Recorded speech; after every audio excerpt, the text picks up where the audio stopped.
there, 2 Cents viewer. Before we get started, just a little bit of legal housekeeping. By watching this video, you are agreeing to the following. You shall not copy, transcribe, or publicly display this episode except at an awards show.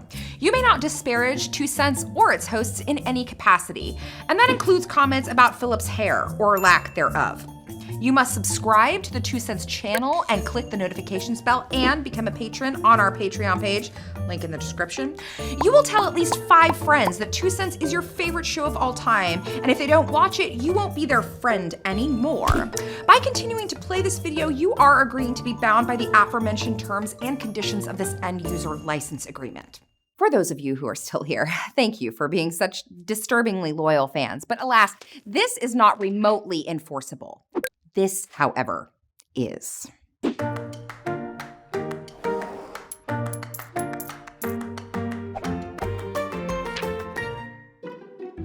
As a CFP, I would ordinarily never advise someone to sign a contract that they haven't read. But when it comes to ULAs, or End User License Agreements, we don't really have a choice. If you want to participate in modern society, you probably have to click I agree at least a dozen times a month.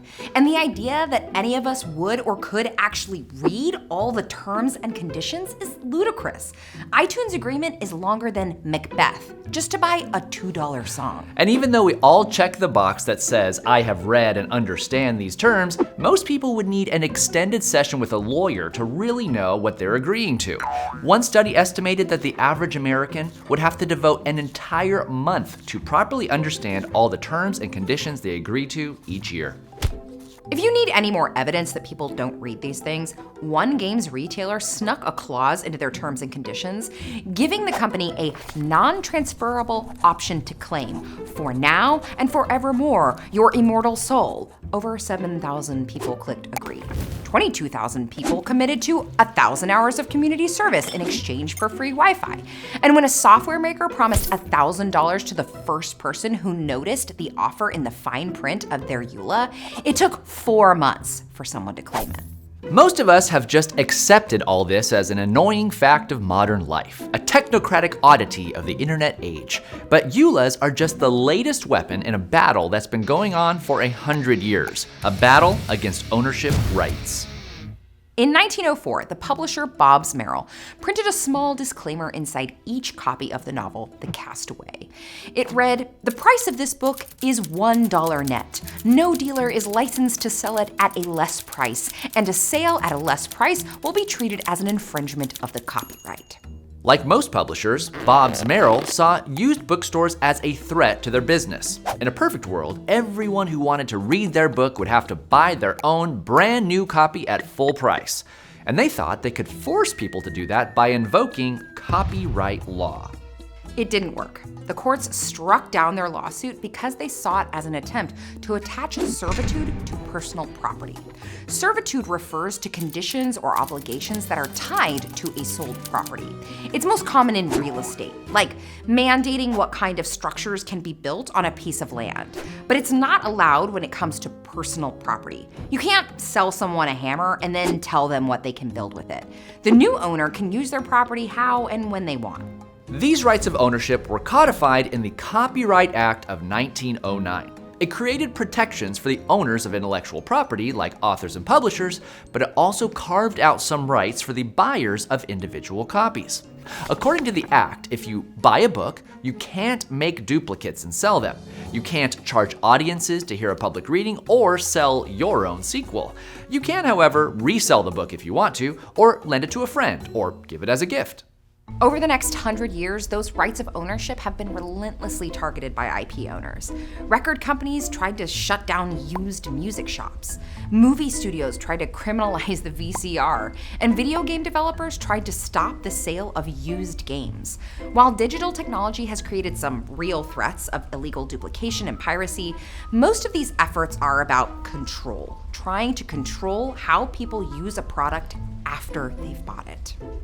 Time and again, the courts sided with consumers, ruling that unless people were making and distributing illegal copies, they were free to do whatever they wanted with their individual copies.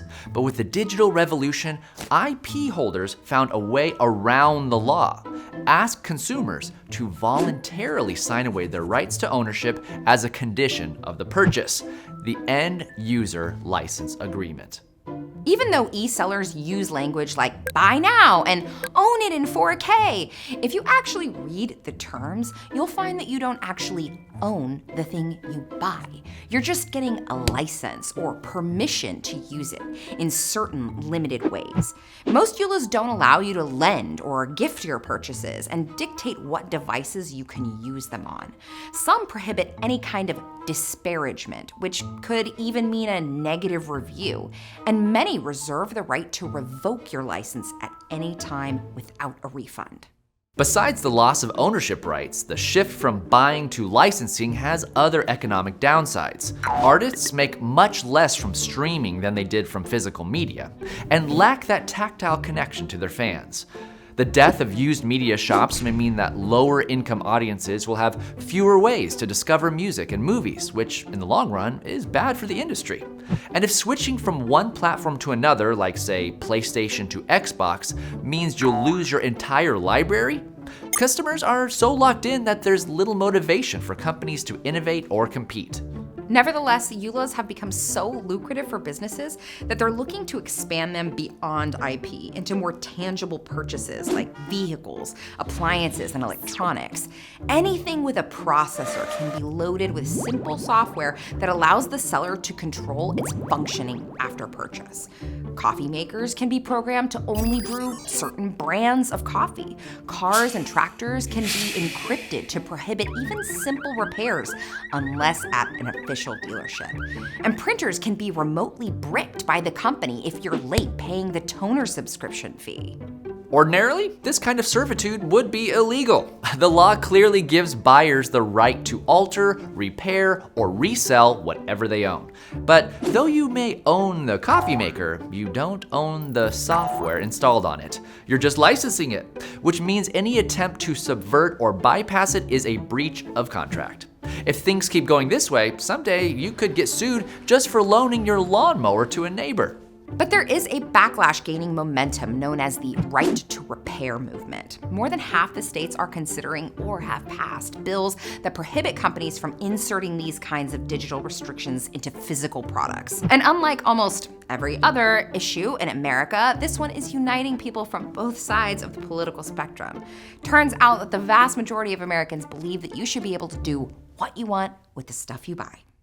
Maybe with a little political action, we can stop a dystopian future where we're all subscribers rather than owners. But until then, ULAs are enforceable contracts. Even though consumers have no way around them, many courts have affirmed that it is indeed possible to waive your 100-year-old rights of ownership just by clicking on a box. And unless you're willing to opt out of all popular culture, that's what you'll have to do. But don't kid yourself. You're not buying anything. They're just letting you use it for a while. And that's our 2 cents. Before you go, we want to tell you about a new show on PBS Origins, A People's History of Native America. Hosted by comedian and actor Ty LeClaire, it's a mini-series that explores the current social climate in Native America, diving deep into the history of tribal nations and the external factors that have shaped contemporary circumstances. There's a link in the description. We hope you enjoy.